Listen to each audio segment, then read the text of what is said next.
በኢትዮጵያ ኦርቶዶክስ ተዋሕዶ ቤተ ክርስቲያን መንበረ ፓትርያርክ ጠቅላይ ቤተ ክህነት የሰንበት ትምህርት ቤቶች ማደራጃ መምሪያና የሰሜን ሸዋ ሀገረ ስብከት ሊቀ ጳጳስ የአቡ ቀለምሲስ ሚዲያና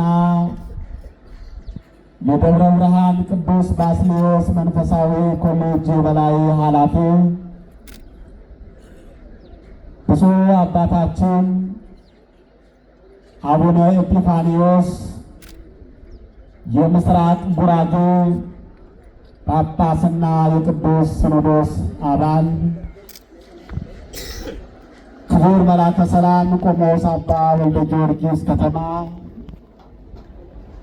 የሀገረ ስብከታችን የገዳማት ክፍል ኃላፊና የታላቋ ገዳማችን የጻድቃኔ ደብረ ብርሃን ቅድስት ማርያም ገዳም አበምኔት፣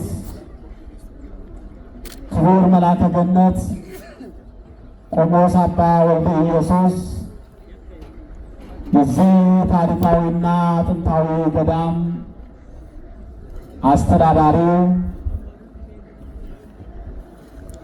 ክቡር መላከ መንክራት አባ አብርሃም ዳኛቸው የታሪካዊና የፈዋሹ ገዳማችን የሸንኮራ ደብረ መንክራት ቅዱስ ዮሐንስ ገዳም አበምኔት፣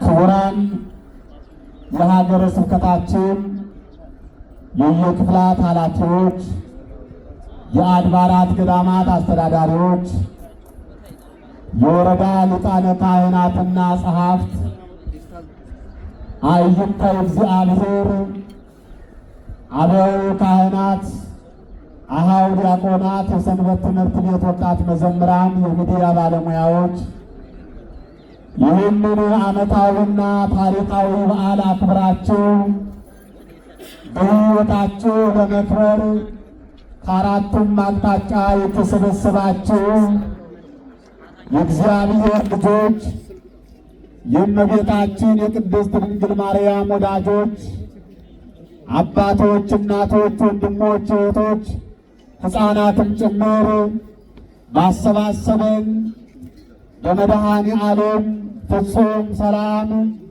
እንደምን አደራችሁ? እንደምን ሰነበታችሁ? እንደምን ከረማችሁ? እንኳን ለዚህ ለታሪካዊና ለሚደነቀው የሳማ ሰንበት ክብረ በዓል በሰላምና በጤና አደረሰን አደረሳችሁ። እንኳን ደህና መጣችሁ። እንኳን አደረሳችሁ። እንኳን ደህና መጣችሁ። ለዚህ የበረከት ዕለት በሰላምና በጤና ጠብቆ ያደረሰን አምላከ ሰላም መድኃኔ ዓለም ስለማይነገረው ስጦታው ክብርና ምስጋና ይግባው። ክብርና ምስጋና ይግባው። እውነተኛውን ፀሐይ ያየንባት ሰማያችን የሚበላውን የሕይወት ምግብና የሚጠጣውን የሕይወት መጠጥ ወልዳ የሰጠችን አቁራሪተ መዓት ምዕራገ ጸሎት እመ አምላክ ወላዲተ አምላክ ቅድስት ድንግል ማርያም ምስጋና ይድረሳት።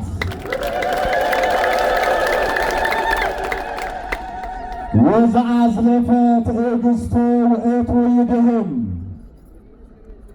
እስከ መጨረሻ የጸና እርሱ ይድናል።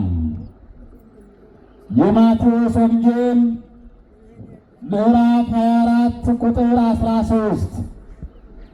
እግዚአብሔር አምላካችን እንደወደደና እንደፈቀደ ለጥቂት ደቂቃዎች ብቻ በዚህ የእግዚአብሔር ቃል መነሻነት እንማማራለን። እኔ ብዙ ጊዜ መውሰድ አልፈልግም። እንደምታዩአቸው በመካከላችን እንደ ዕንቁ የሚያበሩ ብፁዓን አባቶቻችን አሉ። ብፁዕ አባታችን አቡነ ቀሌምንጦስ የበረከት አባት፣ የጸሎት አባት፣ የትጋት ተምሳሌት በመካከላችን ሆነው እየባረኩን ነው። በኋላም ያስተምሩናል። እንዲሁም ደግሞ በብፁዕ አባታችን አቡነ ቀሌምንጦስ ግብዣ በዚህ በዓል ላይ የተገኙት ብፁዕ አባታችን አቡነ ኤጲፋንዮስ ቀድሰው ያቆረቡን እንዲሁ እርሳቸውን ስለሚመክሩን በብፁዕ አባታችን ግብዣ እኔ ለመግቢያ ያህል ጥቂት ብቻ ልላችሁ ነው የምወደው። ብፁዓን አባቶቻችን ያስተምሩናል፣ ይመክሩናል ማለት ነው። ስለ ሁሉም ነገር ማን ይመስገን? አይሰማኝም። ማን ይመስገን? እዚህ ድረስ የመጣ ነው ትራንስፖርት አውጥተን ጊዜያችንን መስዋዕት አድርገን ቤታችንን ዘግተን ሁሉም ነገር ትተን የመጣ ነው። ለምንድን ነው? አቤት ማንን ፍለጋ ነው? ንገሩኝ። ማንን ፍለጋ ነው? እግዚአብሔርን ፈልጋችሁ የመጣችሁ እግዚአብሔርን አመስግኑት። እግዚአብሔር ነው። ስለዚህ ሁላችንም በዓለም ያሉ ነገሮቻችንን ሁሉ ትተን ያሉ ነገሮቻችንን ሁሉ ዘግተን እዚህ እንዲህ ተመን የመጣ ነው። እንደ ባህር አሸዋ እንደ ሰማይ ከዋክብት በዝተን የከተምነው መድኃኔ ዓለምን ፍለጋ ነው። እግዚአብሔርን ፍለጋ ነው። ምሕረት ፍለጋ ነው። ቸርነት ፍለጋ ነው። በረከት ፍለጋ ነው። እውነት ሐሰት፣ እውነት ሐሰት። የእግዚአብሔር ልጆች ከታሰርንበት የኃጢአት እስራት ሊፈታን፣ ከወደቅንበት የኃጢአት አረንቋ ሊያነሳን፣ ከምንቅበዘበዝበት ማንኛውም ጉዳይ ሊያሳርፈን ሊባርከን የጠራን መድኃኔ ዓለም የታመነ ነውና ክብርና ምስጋና ይድረሰው ብላችሁ አመስግኑ። አዎ ያለ እግዚአብሔር ፈቃድ፣ ያለ እግዚአብሔር ጥሪ፣ ያለ እግዚአብሔር ግብዣ በእኛ ፈቃድ የምናደርገው አንዳች ነገር የለም። በእኛ ፈቃድ የጎረስነውን መዋጥ አንችልም። የተጎነጨነውን ውሃ ወደ ወዳችን ማድረስ አንችልም። ማን ሲፈቅድ ነው? እግዚአብሔር ልጆች ማን ሲፈቅድ ነው? እኮ አሁን ያልገባን እኮ የእግዚአብሔር ዓላማና የእኛ ዓላማ፣ የእግዚአብሔር ሐሳብና የእኛ ሐሳብ፣ የእግዚአብሔር መንገድና የእኛ መንገድ በእጅጉ ስለተለያየ ግራ ገብቶናል። የእግዚአብሔር ልጆች ታዲያ ዛሬ አምላካችን እግዚአብሔር የምናየው ነገር ስላላሳረፈን፣ የምንሰማው ነገር ስላላሳረፈን፣ ዓለም የጫጫታ መድረክ ስለሆነች አሳራፊው መድኃኔ ዓለም ሊያሳርፈን ጠራን። ክብር ይግባው። ባራኪው መድኃኔ ዓለም ሊባርከን ጠራን። የእግዚአብሔር ልጆች አዎ በዚህ ዘመን እግዚአብሔርን ከመስማት በላይ አትራፊ ነገር የለም። ከእግዚአብሔር ጋር ከመቆም ውጭ ሌላ አማራጭ የለንም። ምክንያቱም እርሱ የተደገፉትን አይጥልም፣ እርሱ የተማመኑትን አይጥልም። በዓለም የምንተማመንባቸው ነገሮች ሁሉ ጊዜ አይተው ሸርተት ይላሉ፣ ሁኔታን አይተው ያፈገፍጋሉ። በዘመናት የማይለወጥ መድኃኔ ዓለም ነው። ክብር ይግባው። በሁኔታ የማይለወጥ፣ በቦታ የማይለወጥ፣ በጊዜ የማይለወጥ፣ ሀብታም ድሃ የማይል፣ ባለስልጣን ምንዝር የማይል፣ ሴት ወንድ የማይል፣ ነጭ ጥቁር የማይል፣ ረጅም አጭር የማይል፣ ሁሉን እኩል የሚወድ፣ ሁሉን እኩል የሚያቅፍ፣ ሁሉን እኩል የሚመግብ ማንም እንደ እግዚአብሔር አለ? እንደ እግዚአብሔር ያለ ማንም የለም ተብሎ ተጽፏል። ክብር ይግባው። እንደ እግዚአብሔር ያለ ደግ፣ እንደ እግዚአብሔር ያለ ቸር፣ እንደ እግዚአብሔር ያለ ርኅሩህ ወዳጄ እንደ ሰው ቢሆን እንደ ዓለም ቢሆን አንተም ምንም ለዚህ አንበቃም ነበረ። አንተም ምንም ለዚህ አንደርስም ነበረ። ያልጠፋ ነው፣ በመንገድ ያልቀረ ነው፣ ሞት እግዚአብሔር ከኛ ጋር ስለሆነ ነው። ክብር ይግባው። እግዚአብሔር በመንገዳችን ስለቀደመ፣ እግዚአብሔር በሕይወታችን ስለቀደመ የእግዚአብሔር ልጆች በመውጣታችንም በመግባታችንም ቸርነቱን እናስበው፣ ፍቅሩን እናስበው፣ አባትነቱን እናስበው፣ እግዚአብሔርነት እናስበው። እኛ እንኳን በባህሪያችን ክፉ የሆነው በባህሪያችን ክፋት የሚስማማን እንኳን እኮ ለወለድናቸው ልጆች እንራራለን። ለወለደው ልጅ የማይራራ አባት የለም። ለወለደችው ልጅ የማትራራ እናት የለችም። ታዲያ ደጉ አምላክ ደጉ አባት እግዚአብሔርማ ለእኛ ለልጆቹ አብዝቶ እንዴት አይራራልን? አብዝቶ እንዴት አይጨነቅልን? ወዳጄ የሚጨነቅልህ አባት እግዚአብሔር አለ። የሚጨነቅልህ አምላክ እግዚአብሔር አለ። በመውጣት በመግባት የሚቆጣጠር የሚጠብቅ እግዚአብሔር አለልህ። እሱን ብቻ ፍራ፣ ከእርሱ ጋር ተጣበቅ፣ እርሱን አምልክ። ወዳጄ ሌላውን ሁሉ አይናችንን እናንሳ። እኛ እየተቸገርን ያለነው አይናችን የሚያማትረው ብዙ ቦታ ላይ ነው። አይናችን የሚቀላውጠው ብዙ ነገር ነው። ከዚያ ላይ እናንሳና አይናችን መድኃኒዓለም ላይ እናሳርፈው። ስለዚህ ዛሬ የመጣ ነው ማንን ፍለጋ ነው? ንገሩኝ፣ አይሰማኝም። ማንን ፍለጋ ነው? እስኪ መድኃኒዓለምን ፍለጋ ነው የመጣሁት የምትሉ አመስግኑት። እግዚአብሔር ነው። ኧረ ድምፃችሁ የለም። ለመድኃኒዓለም ክብር ይግባችሁ። አመስግኑት። እግዚአብሔር ይመስገን። ማን ይመስገን? በማግኘታችን ማን ይመስገን? በማጣታችን ማን ይመስገን? በሕመማችን ማን ይመስገን? በጤናችን ማን ይመስገን? እግዚአብሔር ይመስገን። መድኃኒዓለም ይመስገን። አማኑኤል ይመስገን። እግዚአብሔር ልጆች ታዲያ የፍቅር ባለቤት የሰላም ንጉሥ መድኃኒዓለም ይህና እናንተም ዛሬ በዚህ ቅዱስ ስፍራ በዚህ የመዳን ስፍራ በዚህ የበረከት ስፍራ በረከት አፍሰን እንድንመለስ ሰበሰበን፣ እንድናርፍ ሰበሰበን፣ እንድንዘምር ሰበሰበን፣ ድምፁን እንድንሰማ ሰበሰበን። የእግዚአብሔርን ድምፅ ከመስማት በላይ ምን ደስታ አለ? ምን ሰላም አለ?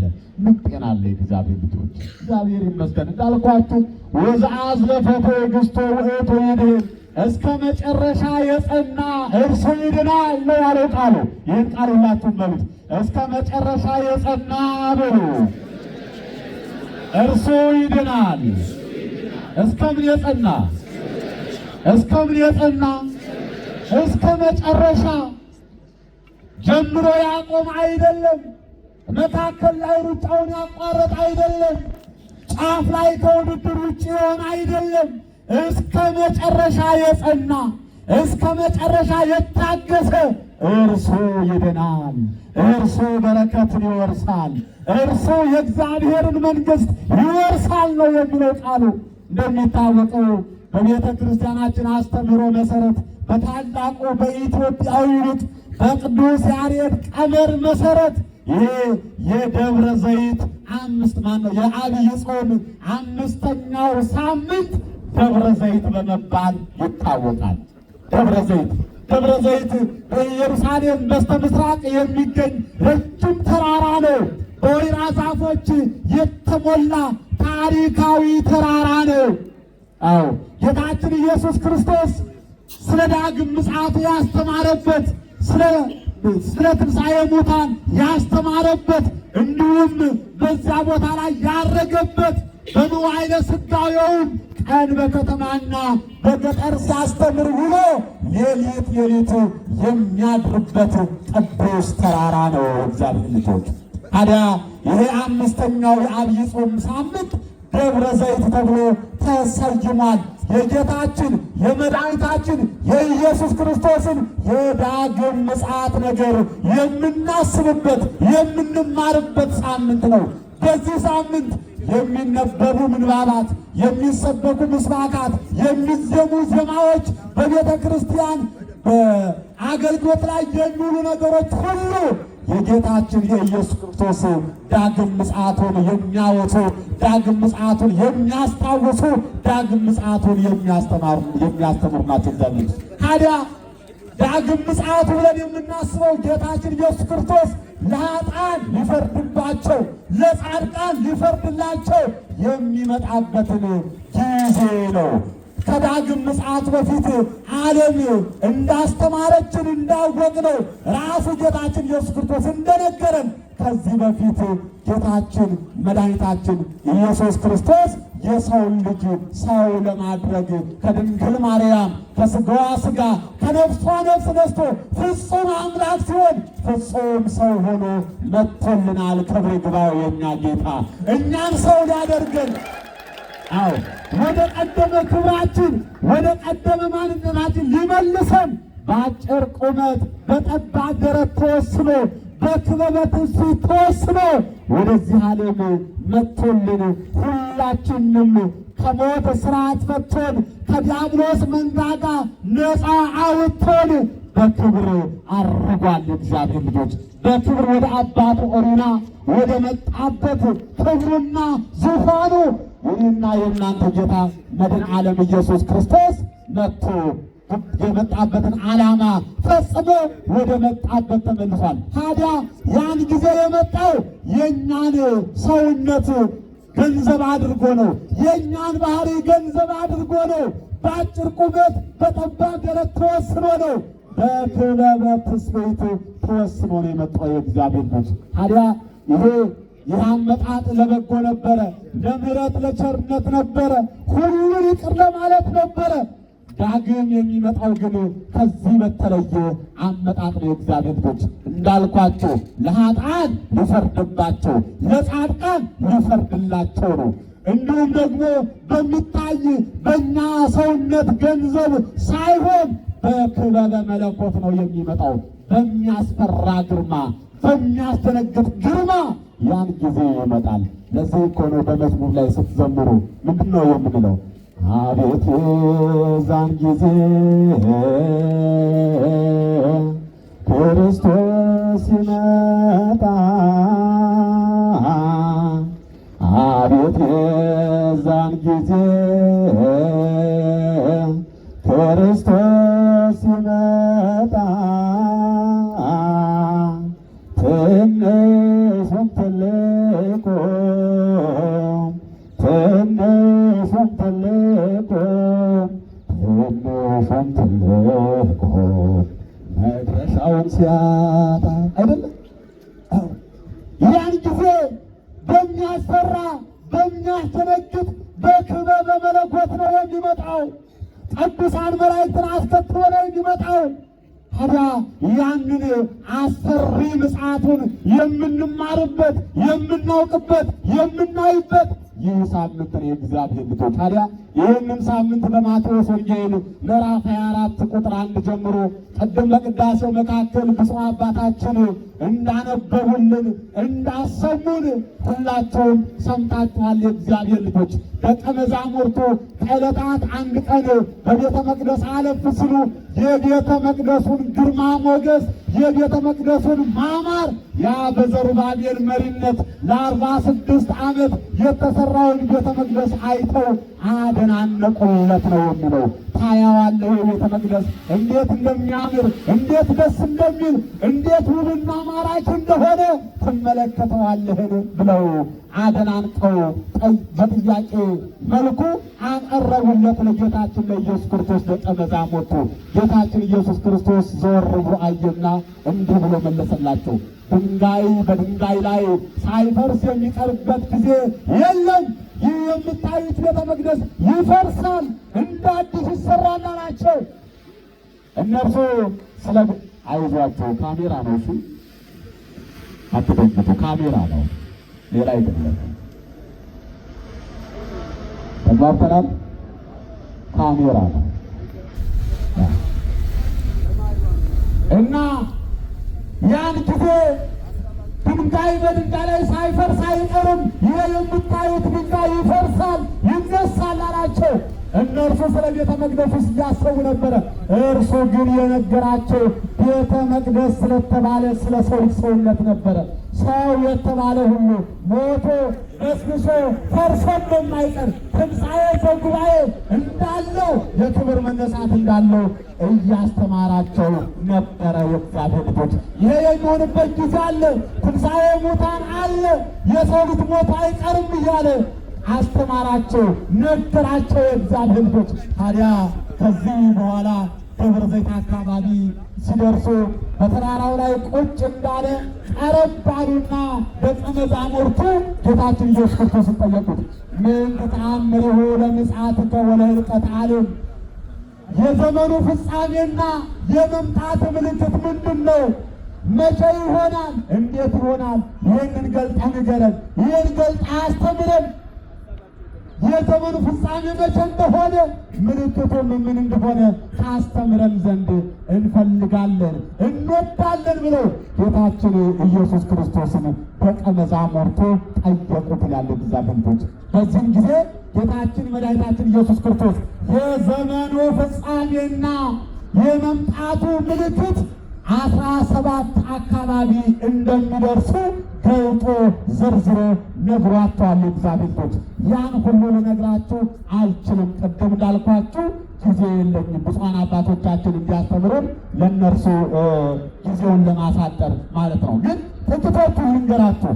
ምልክቱ ምንድን ነው?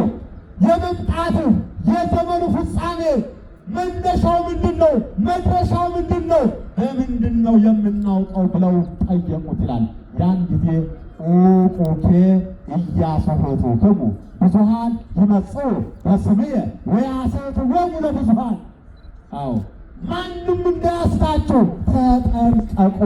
ያን ጊዜ በስሜ እኔ ኢየሱስ ነኝ እያሉ በስሜ እየማሉ በስሜ እየተማጸኑ ይመጣሉ፣ ብዙዎችንም ያስቷቸዋል ይላል እግዚአብሔር። ወዳጄ ዛሬ በዓለም የምናየው ነገር ሁሉ እንዲህ አይደለም። የተጻፈ የተነገረ በአማኑኤል በመድኃኔዓለም የታወቀ የጸደቀ ጉዳይ ነው። እግዚአብሔር ልጆች አያችሁ፣ ማንም እንዳያስታችሁ ተጠንቀቁ ነው የተባልነው። ማንም እንዳያስታችሁ ተጠንቀቁ። ብዙዎች በስሜ ይመጣሉ፣ በሌላ ስም አይደለም። አዎ በሰይጣንን ስም እየጠሩ አይደለም። ሰይጣንን ወጥሮ አይደለም የሚመጡት፣ በስሜ ይመጣሉ። እኔ ክርስቶስ ነኝ፣ እኔ የክርስቶስ ነኝ እያሉ፣ እኔ ወንጌላዊ ነኝ እያሉ፣ እኔ ነቢይ ነኝ እያሉ፣ እኔ ሐዋርያ ነኝ እያሉ ይመጣሉ፣ ብዙዎችንም ያስቷቸዋል። ይህ ቃል አሁን ዘመናችን ላይ እየሰራ ነው ወይስ አይደለም? ንገሩ። እየሰራ ነው አይደለም? አሁን በክርስቶስ ስም ብዙ ሐሰተኞች አልመጡም፣ መጥተዋል። ብዙዎችንስ እያሳቱ ነው አይደለም? ወዳጄ ይሄ ቃል ትዝ ይበል። ዛሬ ሰው ሃይማኖቱን ሲለውጥ፣ ሃይማኖቱን ሲክድ፣ ሃይማኖቱን ለውጦ እዚያና እዚያ ሲረግ ይሄ የወንጌል ቃል ትዝ ይበላቸው እግዚአብሔር ልጆች። ይሄ በኢየሱስ ክርስቶስ የተነገረ ነው። በራሱ በቃሉ ባለቤት በመድኃኔዓለም የተነገረ ነው። ማንም እንዳያስታቱ ተጠንቀቁ። ቄስ መስሎ መነኩሴ መስሎ ሌላ አካል መስሎ እንዳያስታችሁ ተጠንቀቁ። ብዙ ሐሰተኞች መምህራን ይነሳሉ። ብዙ ሐሰተኞች ነቢያት ይነሳሉ። ብዙ ሐሰተኞች የወንጌል ሰባኪዎች ነን የሚሉ ግን ሰባኪዎች አልሆኑ ይነሳሉ ይላሉ ክርስቲያኖች። ዛሬ ከሆኑ እኮ በዓለማውያን ሰዎች ብቻ እኮ አይደለም እየተፈተነች ያለች ቤተ ክርስቲያን። ካባዋን በለበሱ፣ ቀሚሷን በለበሱ፣ ሻሿን በጠመጠሙ፣ ቆቧን ባደረጉ የሃይማኖት ነጋዴዎች ቤተ ክርስቲያን እየተፈተነች ነው። ሕዝባችን እየተፈተነ ነው። ሌላውም ደግሞ የዚች ቤት አገልግሎት በቃኝ ብሎ የወጣው ሁሉ ዛሬ እንደገና ጠረኗ እየናፈቀው፣ ከበሮው እየናፈቀው፣ መቋሚያው እየናፈቀው፣ ጸናጽሉ እየናፈቀው በየአደባባዩ እየሆነ ያለው ነገር ታወጣላችሁ። ሰው እኮ ከወጣ እኮ ራሱን ችሎ ጎጆ ከወጣ እኮ ችግር የለውም፣ በዛው መቀጠል ይችላል። ግን እኛ አሁን የገጠመን ፈተና ከእኛ ቤት እግራቸውን ከወጣ በኋላ አንድ እግራቸው እዚህ አንድ እግራቸው ሌላ ጋር ነው እግዚአብሔር ልጆች። ግን መድኃኔዓለም ኢየሱስ ክርስቶስ ለእኔና ለእናንተ አጥብቆ የነገረን ማንም እንዳያስታቱ ተጠንቀቁ። ሰባኪ መስሎ እንዳያስታቱ ተጠንቀቁ። መምህር መስሎ እንዳያስታቱ ተጠንቀቁ። የምትሰሙትን እወቁ፣ የምታዩትን እወቁ። እኔ ክርስቶስ ነኝ እያሉ በስሜ የሚነግዱ የሃይማኖት ነጋዴዎች ይነሳሉ። ብዙዎችን ደግሞ ያሳስቷቸዋል፣ ይወስዷቸዋል፣ ወደ መታረጃቸው መንጋ ያስገባቸዋል። ከዚያ እናንተ ተጠንቀቁ ነው የተባልነው። ከሐሳቾች ተጠንቅቀን፣ ከውሾች ተጠንቅቀን፣ ከክፎች ተጠንቅቀን፣ ከሐሰተኞች መምህራንና ከሐሰተኞች ነቢያት ተጠንቅቀን የመንግሥቱ ወራሾች እንድንሆን መድኃኔዓለም ይፍቀድልን ብላችሁ እግዚአብሔርን አመስግኑ። እግዚአብሔር አንዱ ነው። ሁለተኛው በምድር ሁሉ በአራቱም ማዕዘን የምድር መናወጥ ይሆናል ይላል እግዚአብሔር። የዘመኑ ፍጻሜ ሲደርስ የመምጣቴ ምልክት ሲዳረስ በዓለሙ ሁሉ በአራቱም ማዕዘን የምድር መንቀጥቀጥ ይሆናል፣ ረሃብ ይሆናል፣ ቸነፈር ይሆናል፣ ጦርነት ይሆናል። የጦርነትን ወሬ ትሰማላችሁ። በምድር በሰማይ ስለ ጦርነት ይዘመራል፣ ስለ ጦርነት ይነገራል። ጦርነት የዓለም ሁሉ አጀንዳ ይሆናል። ምድር ትቆጣለች፣ ባህር ይቆጣል፣ ምድር ትንቀጠቀጣለች፣ ባህር ትጨነቃለች። ያን ጊዜ የዘመኑ ፍጻሜ እንደደረሰ የመምጣት ምልክት እንደሆነ ልብ በሉ ይላል የእግዚአብሔር ልጆች። ይህ ቃል አሁን በምድር ላይ ዛሬ አለ የለም? አለ የለም? አይናችን እያየን ነው አይደል? አዎ፣ የምድር መንቀጥቀጥ ኢትዮጵያ አይታው ሰምታው የማታውቀውን ዛሬ ምድሯ እየተንቀጠቀጠ ነው። ምድር እየዘፈነች ነው። ምድር ተቆጥታለች። ምድር አኩርፋለች። ባህሩ አኩርፏል። ረሃብ፣ ቸነፈር ይሄ የዕለት ዕለት አጀንዳችን ነው። እንዲህ ያለ አካባቢ ይሄን ያህል ሕዝብ ተራበ፣ እንዲህ ያለ አካባቢ ይሄን ያህል ሕዝብ ተፈናቀለ፣ እንዲህ እኮ ሆነ፣ እንዲያ ሆነ። በዓለም ሁሉ የምንሰማው ይሄንና ይሄን የመሰለ ወሬ ነው። ይሄንን ጌታችን ኢየሱስ ክርስቶስ እንደሚሆን አስቀድሞ ነግሮናል። የምድር መናወጥ ይሆናል አለ። ረሃብ ይሆናል፣ ቸነፈር ይሆናል፣ የምድር መንቀጥቀጥ ይሆናል አለ ጌታችን ኢየሱስ ክርስቶስ። እንዳውም ምንድን ነው የሚለው? ይሄ ሁሉ የምጥ መጀመሪያ ነው ይለዋል። የምጥ መጀመሪያ፣ ገና ምጥ አልተጀመረም ማለት ነው። የምጥን ነገር እናቶቻችን እህቶቻችን ያውቃሉ። መጀመሪያው አካባቢ የሚሰማውን ስሜት ያውቃሉ።